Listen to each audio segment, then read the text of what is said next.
Brilliant ideas, powered by Hyundai Motor. The contemporary art world is vibrant and booming as never before. It's a 21st century phenomenon, a global industry in its own right. Brilliant Ideas looks at the artists at the heart of this. Artists with the unique power to astonish, challenge and surprise. To push boundaries, ask new questions and see the world afresh. In this programme, Yinka Shonibare.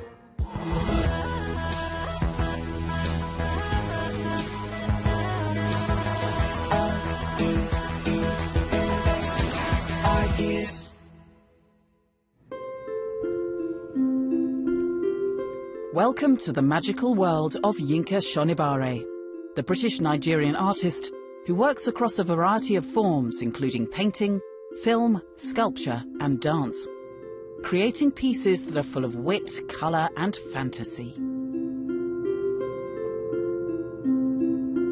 Being an artist is a form of dreaming in a way, because what you do in your art is quite different from the reality of the world.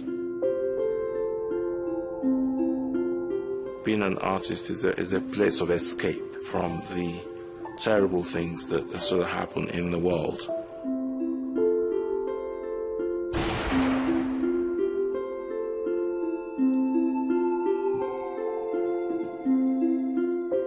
And I like the complexity of art. It's a very, very complex thing to be involved in. It's not easy because no one will give you answers. And I like the challenge of facing blankness and creating out of blankness.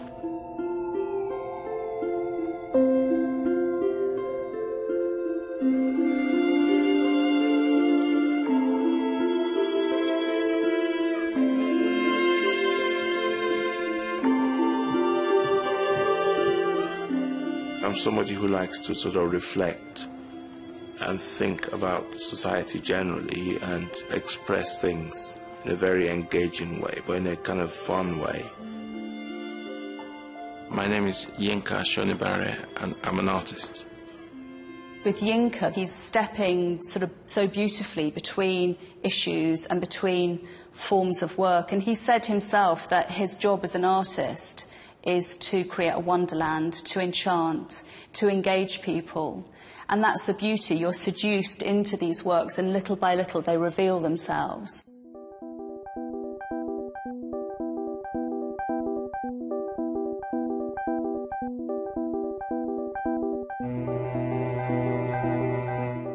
What's so exciting about what he does is that he does things with a lightness of spirit.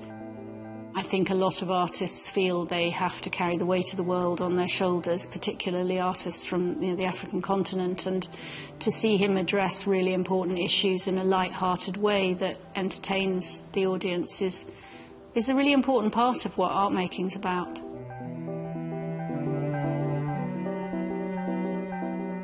So here is someone that looks into the detail of the history, looks into the detail of each piece that he's crafting. And he's able to marry this glorious sort of decorative piece with politics. He explores serious issues in a way that is always humorous. And there are very few artists, I think, who feel as comfortable as Yinka does, sweeping the past, engaging with the present and asking questions to his public. Although he was born in London in 1962, Yinka grew up in Lagos, Nigeria. Nigeria was independent when I was growing up, but a lot of the British influences were still left. Before the military regime was a kind of a free and vibrant period. And I remember Fela Kuti, the Nigerian musician on TV, being, sent into jail. So that kind of defiance I kind of saw, artists kind of are seen as outsiders who challenge the system. My parents were shocked when I said I wanted to be an artist. I think they would have preferred me to have gone to law school. My father was a lawyer. At 16 years old, Yinka left Nigeria for England to finish high school and attend Wimbledon School of Art. I only did that course for about 3 weeks, and then I passed out in the college, basically. I woke up 2 weeks later, and I was told that I got a virus in my spine, and then I was completely paralyzed. I couldn't move anything. Yinka had contracted transverse myelitis, a virus in the spinal column, a neurological disorder that hinders the spine from communicating with the rest of the body. And I subsequently had to learn to do everything again. Then I had to learn to drive and get myself back to art school again. But the important point is, you know, if you have to get on, you do get on. And also it depends on the personality of the person. I want to get things done. I'm very excited about what I do. So disability is just finding different ways of achieving the same things. When I went back to art school, I was introduced to politics, and I was kind of engaged in politics. So I made work about perestroika, basically, that was going on in Russia. One of my tutors saw that and said, well, why are you, making work about Russia? Why aren't you making authentic African art? I needed to find out really what he meant, and I was looking for what might constitute authenticity, really. I just found African masks and, African ritual objects, which at the time I felt had no connection to my modern African life. Challenged by his teacher about why he wasn't producing art that looked African, Yinka found inspiration in Brixton, London. I went to Brixton Market and found some fabrics there. So many shops around Brixton, but here, when you come here, you get everything you want. My favorite one is this one. I like these colors very, very much. We call it Obapa. Obapa means good woman. We use it for dresses, men use it for shirts, and women, we use it for clothing. That's a slit and kaba for Africans. And these ones are 2 for £40. I always imagined the fabrics were authentically African, and then I was told that the fabrics are Indonesian-influenced fabrics produced by the Dutch. But I liked that history of the fabric, and I liked the global connections and the kind of trade routes of the fabric. The fabrics are a very good metaphor for a contemporary African existence, if you like. That's how I started to incorporate the fabrics into my work, and Double Dutch was one of the first pieces I made on the fabrics. Created in 1994, Double Dutch is a series of small square paintings influenced by the Dutch wax cloth. Now, with his own take on African authenticity, Yinka was on the verge of a breakthrough. Ideas.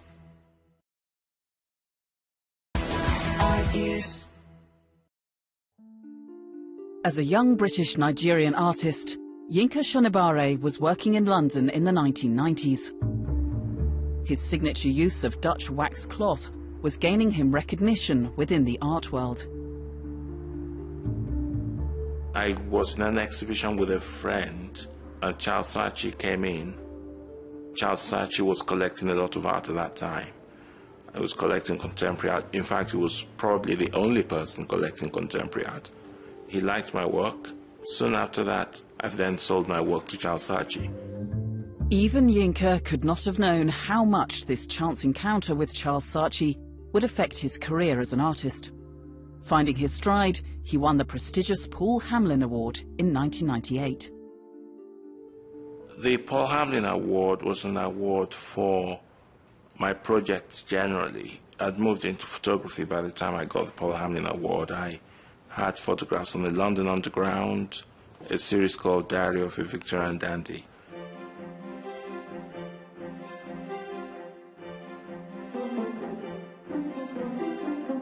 I was influenced by visits to the Victoria and Albert Museum, where I saw a number of Victorian costumes, and then I was thinking about my background and the colonial influence in Nigeria.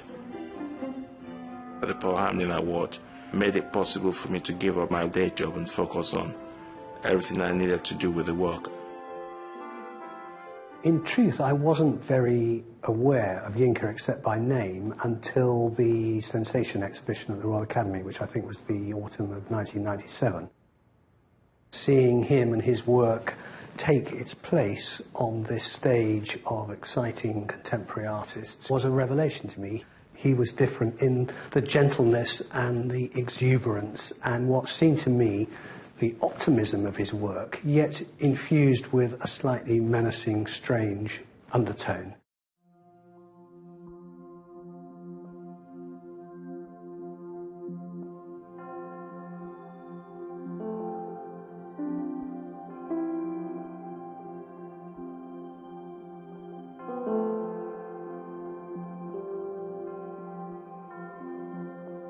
Oh, well, I really have such a vivid memory of first seeing Yinka's work. The first piece I saw was Mr. and Mrs. Andrews Without Their Heads, and it was on display at the V&A, the Victoria and Albert Museum here. Somehow it was the first time that I could see something that related to my own history as someone from African Caribbean heritage, but living here in the diaspora, living here in London. I developed what I describe as ethnicizing the aristocracy, which is using those fabrics to produce aristocratic dress.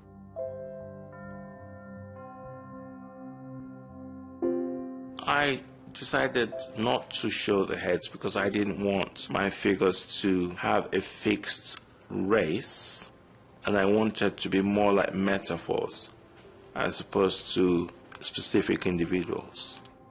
And of course I also, did that in the beginning as a joke about the French Revolution when the guillotine was being used and the aristocracy had their heads chopped off. And so that was just like started as a joke. In the 19th century, there was a conference in Berlin, and the conference was known as the Scramble for Africa.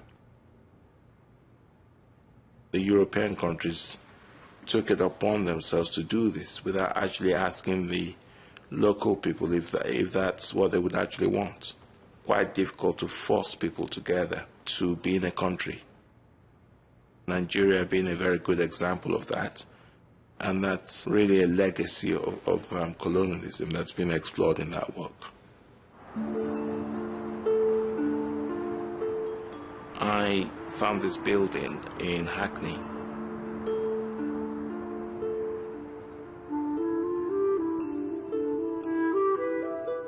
I do works on paper, and I do those here. So a lot of the ideas are developed here.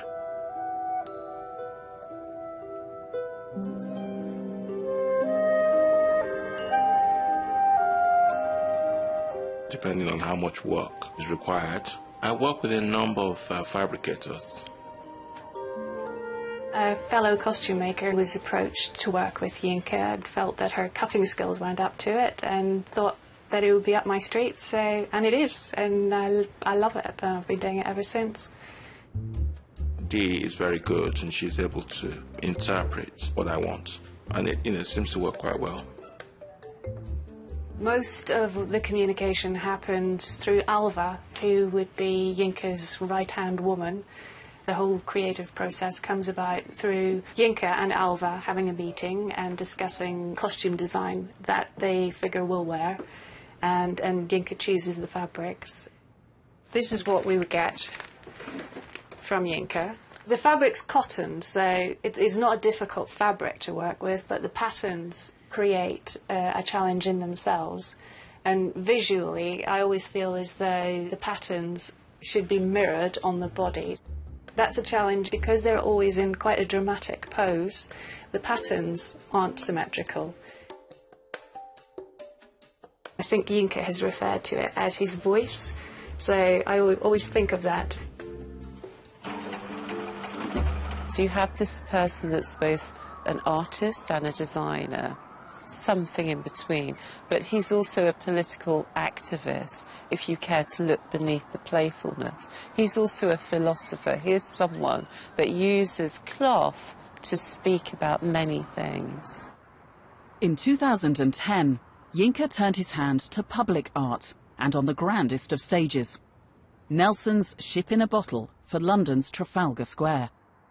The critically acclaimed work is now on permanent display at the National Maritime Museum in Greenwich.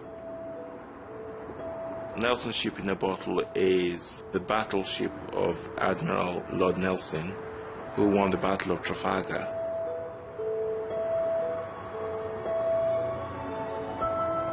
I basically put HMS Victory, the ship, in a giant bottle with African textiles for sails.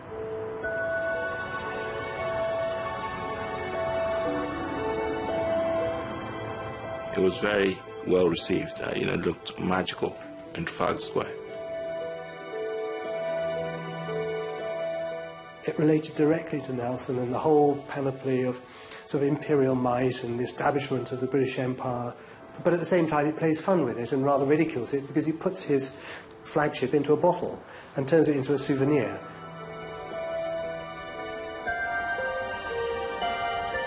Working across a variety of forms, from painting to public art, performance and film, Yinka's latest focus is on environmental issues.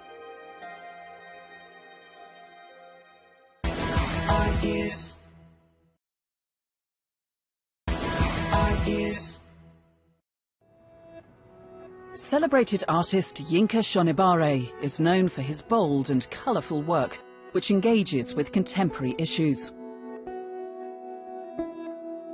Yinka's recent exhibition in New York, Rage of the Ballet Gods, explores climate change with globe-headed Greek gods. But this isn't the first time that he's taken on big subjects through metaphor and imagery. I made a work called Black Gold, which is dealing with the issue of oil. Oil represents 90% of Nigeria's export wealth, wreaking great devastation to local communities, to the environment, setting up polarities of wealth and poverty. And he made a piece called Flower Cloud, which was a really beautiful ballerina, larger than life size, on point on top of a seething, broiling black cloud of oil. And of course, Yinka was playing with ideas of this so-called elite art form, ballet, and who watches ballet, who in a sense owns ballet, but making something extraordinarily beautiful. My work is not about trying to preach politics or being moralistic about what people should do, but essentially they're kind of, poetic explorations, really, of ideas.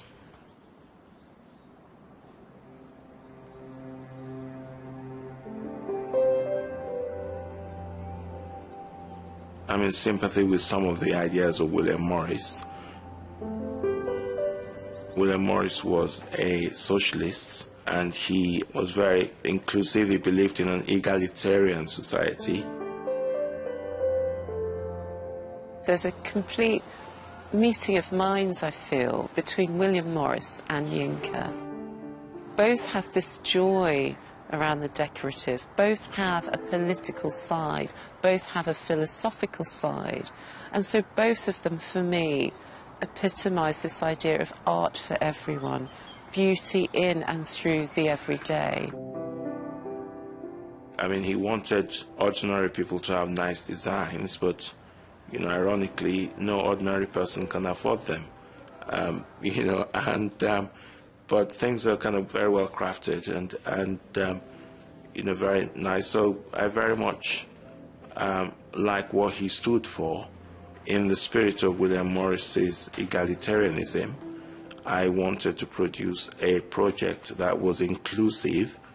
So I got the members of the public in Walthamstow to reconstruct his family albums. In William Morris' family album, we begin to see Yinka move away from that more obvious connection to Africa. We see William Morris's family cast in a new way. there are brown faces, there are black-skinned faces, there are Anglo-Saxon faces. So we begin to see this idea of what makes up a contemporary family.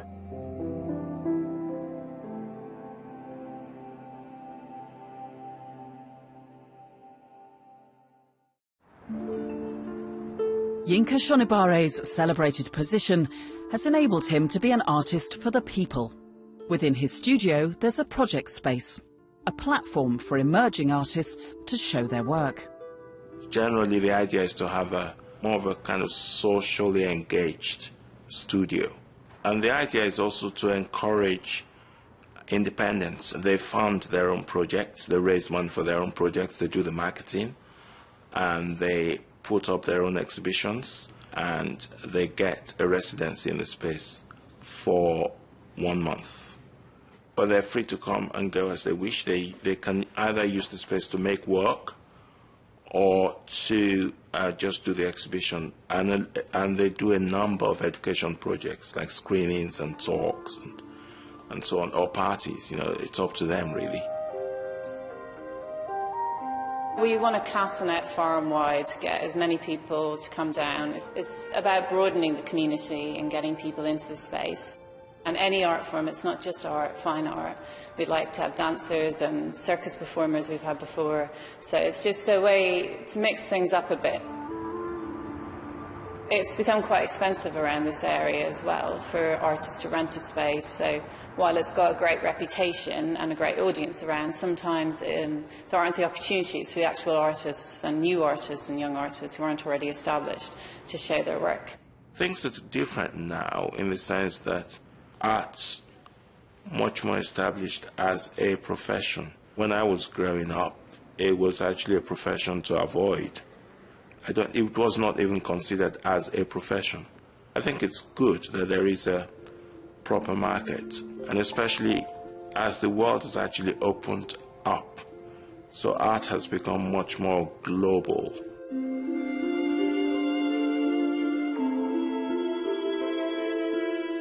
The art world is different because of his presence. It's enriched by his presence. He has exercised influence by releasing people from some of the conventions that they've worked within in the past. I think that he absolutely inspires and makes one feel that anything is possible. It's very accessible, so you're able to talk about difficult issues like difference, post-coloniality and race and culture. It touches on all of our need to belong, all of our searches for family.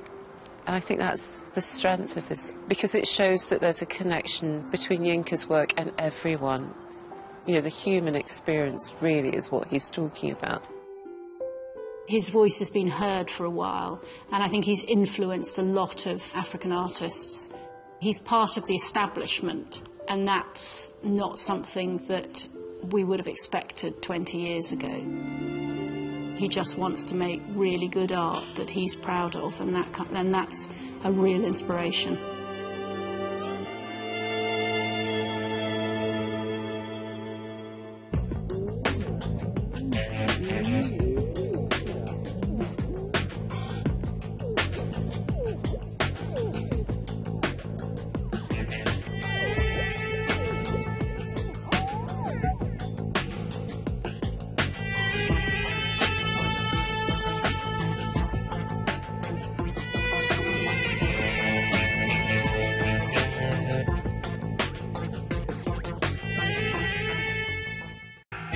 Brilliant ideas, powered by Hyundai Motor.